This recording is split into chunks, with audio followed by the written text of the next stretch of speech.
ஆனா நான் உங்ககிட்ட என்ன சொன்னேன், இது ரொம்ப முக்கியமான பூஜை, இத பண்ணா வீட்டை விட்டு போகவே முடியாதுன்னு சொன்னேன்ல. அதை ஏன் கேட்கல? ஏன்னா உனக்கு இந்த வசதியான வாழ்க்கையை விட்டு போக விருப்பம் இல்லை.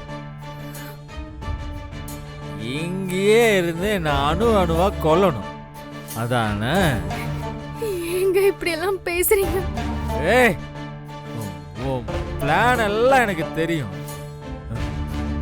நீ எவ்வளோ பெரிய நடிகை, நீ என்னெல்லாம் பண்ணுவேன்னு எனக்கு நல்லா தெரியும்.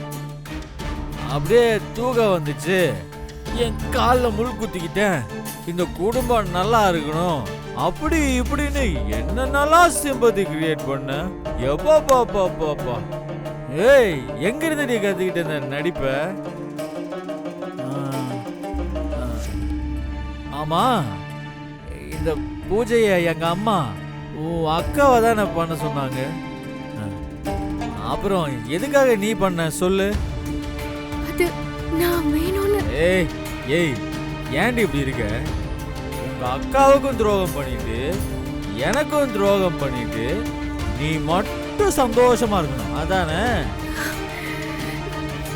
தயவு செஞ்சு நான் சொல்றத கேளுங்க. நான் எதையுமே வேணும்னு பண்ணலங்க. ஏய், நீ எதுவும் பேசாத. நீ பேசுறது எல்லாமே பொய். இப்படி பொய் பொய்யா பேசி பேசி தானே எங்க அம்மாவை மயக்கி வச்சிருக்க.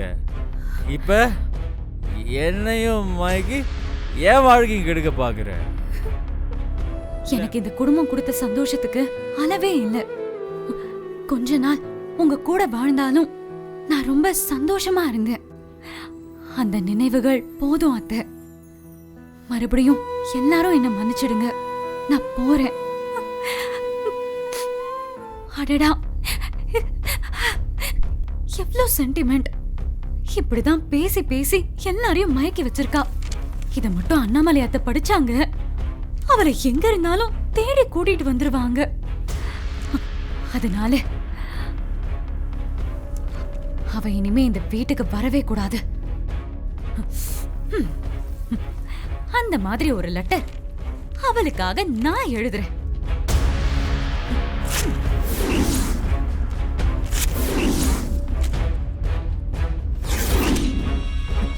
ஏன் அத்தை இப்படி பண்ணீங்க? உங்க மகன் சந்தோஷமா இருக்கணும்னு என் வாழ்க்கைய எதுக்கு இப்படி நாசம் பண்ணீங்க? என்னை தேடி யாரும் வர வேண்டாம். Good bye.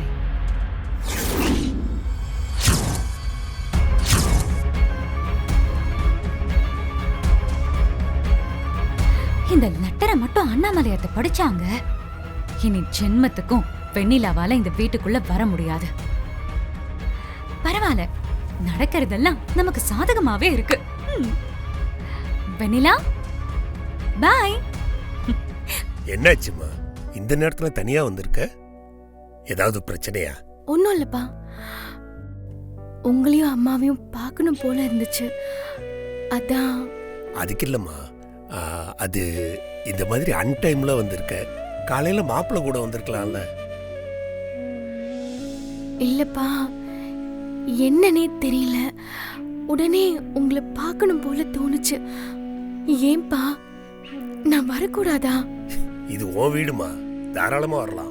கல்யாணம் பண்ணிட்டு போன கொஞ்ச நாள்ல மாப்பிள்ள இல்லாம நீ மட்டும் தனியா, அதுவும் இப்படி அர்த்தராத்திரில வந்தா அப்பா அம்மாவுக்கு என்ன தோணும்? அங்க ஏதாவது பிரச்சனைன்னு தானே தோணும். சரி, நீ வந்தது மாப்பிளைக்கு தெரியுமா? இல்லம்மா, அவரு நல்லா அசந்து தூங்கிட்டு இருந்தாரு. ஏன் அவரை டிஸ்டர்ப் பண்ணணும்னு நானே வந்துட்டேன். அப்படின்னா நீங்க வந்தது யாருக்குமே தெரியாதா? சரிம்மா, எதுவா இருந்தாலும் காலையில பேசிக்கலாம். நீ போய் படுப்போ. போமா.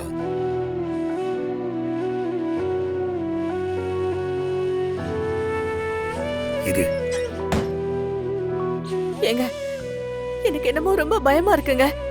இவன் இந்த நேரத்துல யாருக்குமே தெரியாம வந்திருக்கானா? கண்டிப்பா ஏதோ பிரச்சனையா தாங்க இருக்கும்.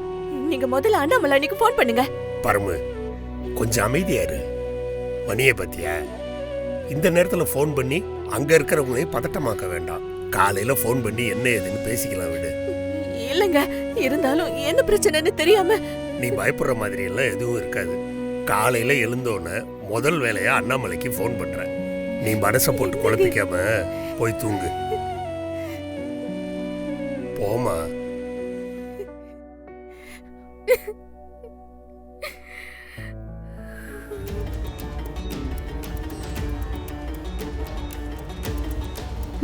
என்ன இவ்வளவு நேரம் ஆச்சு? யாரும் வெண்ணிலாவை காணோம் தேடல. அவ மேல அவ்வளவுதான் பாசமா?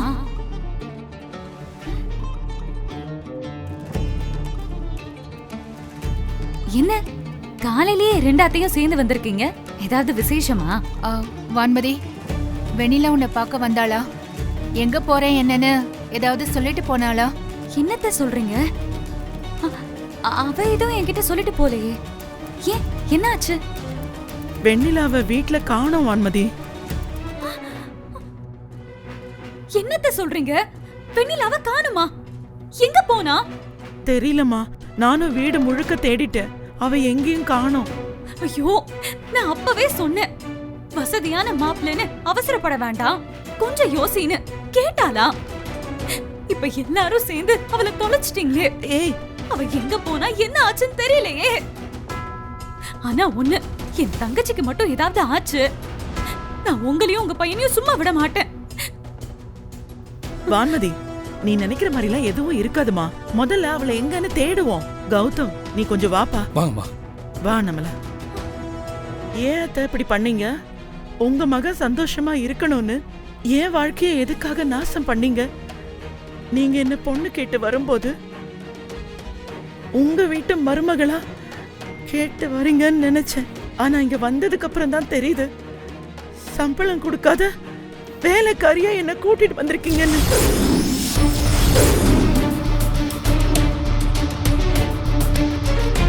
அது தெரிஞ்சும் நான் எல்லாத்தையும் சகிச்சுக்கிட்டு தான் இந்த வீட்ல இருந்தேன்.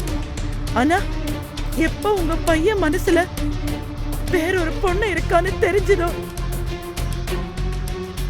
இனிமே என்னால அவ கூட வாழ முடியாது. ஊரெல்லாம் அண்ணாமலை குடும்பத்தை பத்தி ஆஹா ஓஹோன்னு பேசுறாங்க. ஆனா உள்ள வந்து பார்த்ததுக்கு அப்புறம் தான் தெரியுது, இது ஒரு நரகம். இந்த நரகத்துல இனி என்னால மட்டும் இல்ல, எந்த பொண்ணாலையும் வாழ முடியாது. இங்க இருக்கிறவங்க யாருக்கும் உண்மையான அன்பு பாசம் கிடையாது. எல்லாம் வேஷம், எல்லாமே நடிப்பு. உங்க பையன் பண்ண தப்ப மறைக்க இத்தனை நாள் என்கிட்ட பாசமா இருக்கிற மாதிரி எல்லாரும் நடிச்சிருக்கீங்க.